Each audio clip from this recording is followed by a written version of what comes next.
Welcome to 10 Talks, real conversations with champions for champions. I'm Carlette Patterson, your head sports life coach.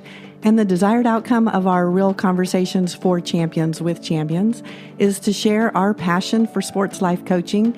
We want to get you coached, and our purpose for training you for a life that you love is we want to connect you to what matters to you in your life and the power of being a champion in your own life. A champion life is a 10 life.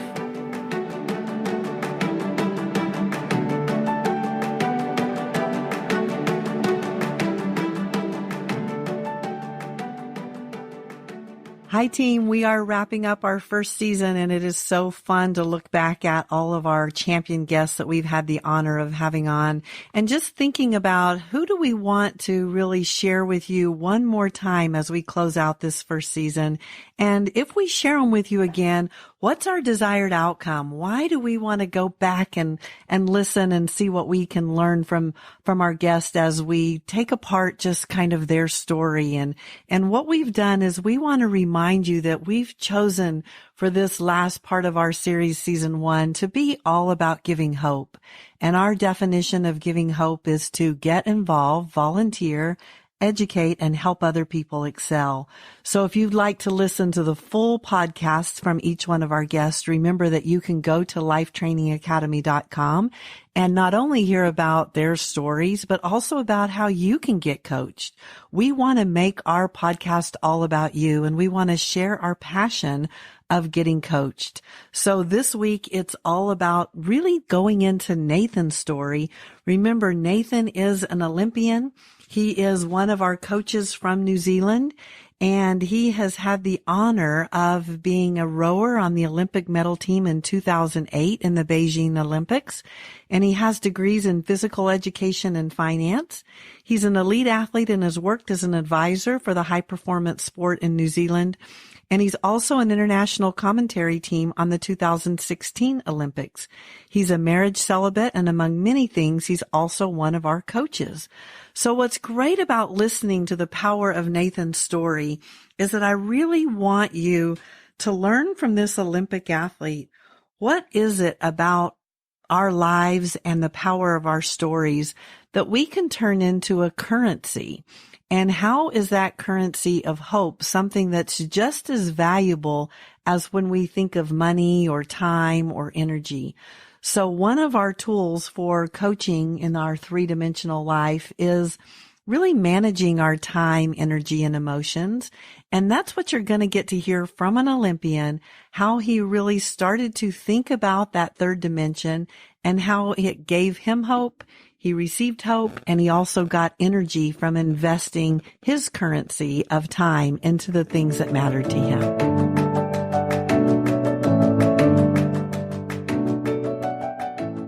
We want to step into our third dimension, which is all about service and philanthropically, I know, really introducing the concept of sports philanthropy, how we can be a champion giver, and what we've done to really introduce sports philanthropy to the world and any athlete, and really any life athlete as well, is to say, how can you give hope?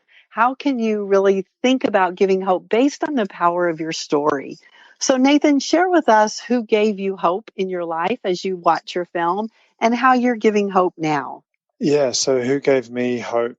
I guess probably was volunteers, coaches, and other masters, athletes, and administrators at the clubs that I was part of.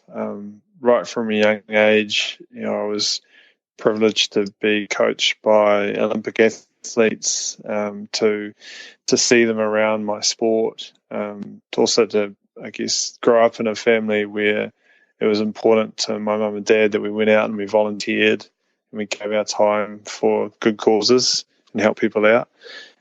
So I learned the pride and satisfaction of doing that, and it was amazing to see these people who had basically they built a community and a connection with the sport that I loved, and they gave so much to it. There were people in their 70s and 80s who were still coming down, laying rowing courses, running umpire boats, coaching school kids every morning, season after season, and really inspiring and seeming to be really enjoying what they were doing. And I took a lot of lessons from that, I think, and that actually the reward of service for its own sake being something that, it's sort of a money but can't buy thing.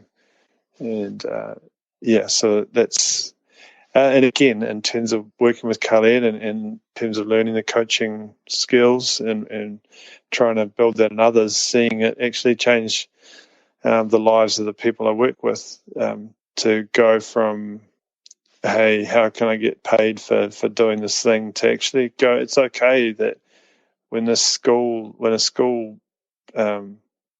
rings you and asks you to come speak, it's all right that you can't go and see every school.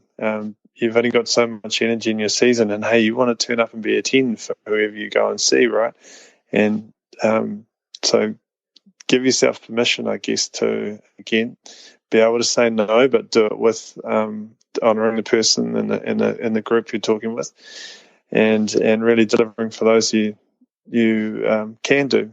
And for me, I'm became a marriage celebrant when it's something I never thought I'd do either. When a friend of mine asked me to be the celebrant for their wedding, and that's been incredible. And again, I sort of used to ask people to say, hey, what should we give you for being our celebrant? And it's mostly friends. And it was, I'd say, maybe you can, pay for my accommodation or something. So I wasn't asking for heaps of money for it. But I think what I realised with a little bit of time was actually I don't want anything for this. And actually, if you pay me for this, it's kind of tainting that sense of service for me. So it doesn't matter who asks me now. If I think I can turn up and be a 10 for it, and I say yes to it, then I don't charge. This is something I try and do, is I genuinely keep that as a service to others. And it is an amazing experience to be there for people on that day, that sort of momentous moment in a couple's life. So feel very privileged to be there doing that. I also still give back to athletes myself. I'm not coaching, but I'm coaching these 3 young boys that I'm trying to grow. So I'm starting to coach 6-year-olds rugby here in New Zealand, which is great fun, and getting involved in those school communities.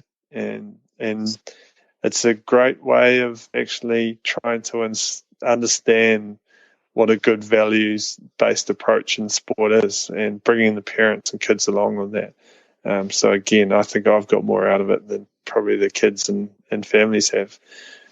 So that service, in some ways, it's best that it's selfless, but ultimately it's kind of selfish, because I get so much out of it when I do stay true to the intention of genuinely serving others.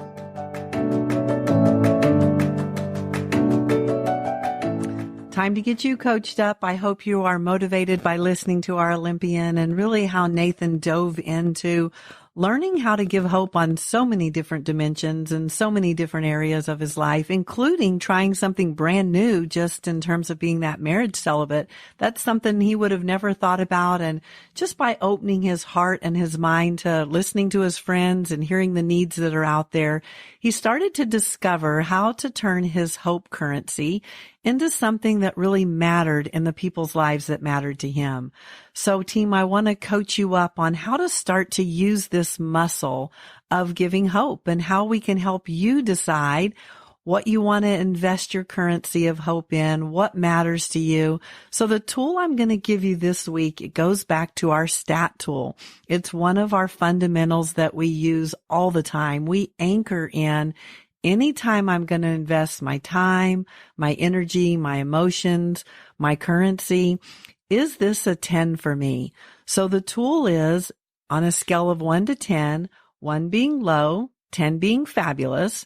How do I feel about either this request that someone's made on my time, or how I'm investing my energy? is this a 10 for me? And a 10 means that it matters to you.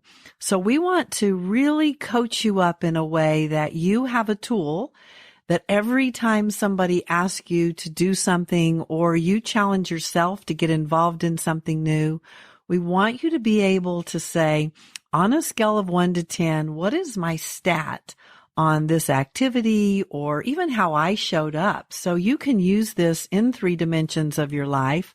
Personally, for significance, am I being a 10? Am I being a 10 to my friends and to my family? And if they ask me to get involved in something, it's hard to make these choices when the people in our lives are really important to us, but also taking care of ourselves and honoring that we need some time for rest and recovery. Or how are we going to show up a 10 constantly when we want to be a 10 for everyone? And yet we do have a limited amount of time, energy, and emotions. So we're going to use the stat tool. That's on a scale of 1 to 10. You're going to say, first of all, what's my stat? If your stat is below a 7, I want to have you say to yourself, what would raise my stat?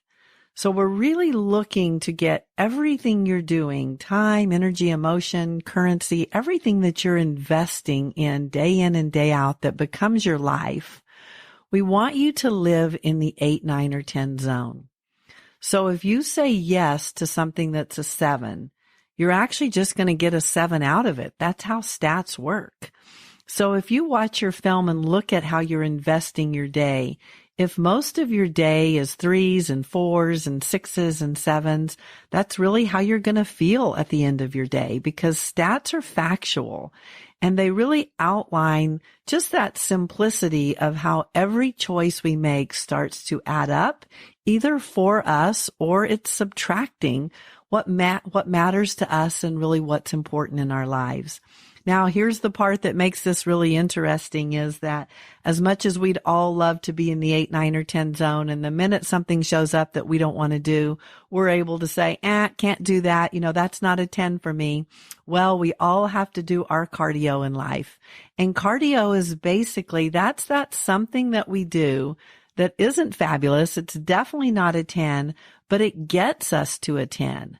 So what's really important about this is as you look at how you've invested your day, we want you to have some cardio in the morning and some cardio in the afternoon, but your day can't be full of cardio. If you think about our athletes, if they were out doing cardio all day long, they would burn out and they would pull a muscle physically. Well, if you're doing cardio all day long, you're going to burn out in your life and you could pull what we say is an emotional muscle. You could just give up. I mean, you could want to give hope to the world and you could want to give hope personally, professionally, and philanthropically. And yet, if you're not taking care of yourself, if you're not filling yourself up, either by being around the people that you love and doing the things that you love, or taking some time to yourself if you're an introvert and you need to have that quiet time, whoever you are, I want you to remember you and your life matter. It's really important that you know what are your 10s, what's your cardio, and the way I want you to really think about this cardio is something that is a low stat for me, but when I do it, it feels like a 10. So for instance, for me, cooking is totally cardio, but eating is absolutely a 10. Absolutely love enjoying a great meal. So when I'm cooking, instead of investing my energy in, oh my goodness, I don't like this, and all my energy is going towards something that isn't a 10 for me, I redirect my energy to really thinking about, I love eating healthy. I love being able to really have the food and the things that I need to nourish me. So that's what I want to encourage you to do as I hand you this tool for the week. We got to listen to an Olympian, and I want to challenge you to really be a champion in your life. Step into that 8, 9, or 10 zone. See if you've got too much cardio. Readjust. I want you to have some cardio in the morning and some cardio in the afternoon. And if you're investing your time, your energy, and your emotions, or any of your currency in something that is an 8 or below, I'm going to challenge you to really figure out, what is it that could raise my stat from a 6, from a 7? Because this is your life. And I really want you to be going for the things that you want, and also understanding that if you want to live a 10 life, you've got to train for it. You got to have some cardio, and you've also got to have the courage to stand up for what matters to you, to say no to the things that aren't a 10, and to really invest your time, your energy, your emotions, and your currency of hope into what matters most, the people, the causes, whatever's important to you. Go out, give hope, make this something that really is a life that you would consider a 10. So if you want us to coach you up, or you want more information about what we do at the Life Training Academy, you can go to lifetrainingacademy.com, hear all of our podcasts in their full version, and also get coached. Thank you for listening. Don't forget, tune in next week and head over to iTunes and Spotify and hit subscribe. Remember, a championship life is a 10 life. You matter. Your life matters. Create a life that you love. Give hope to others, and be and choose nothing but 10s. Be you. The world needs you. Go to lifetrainingacademy.com.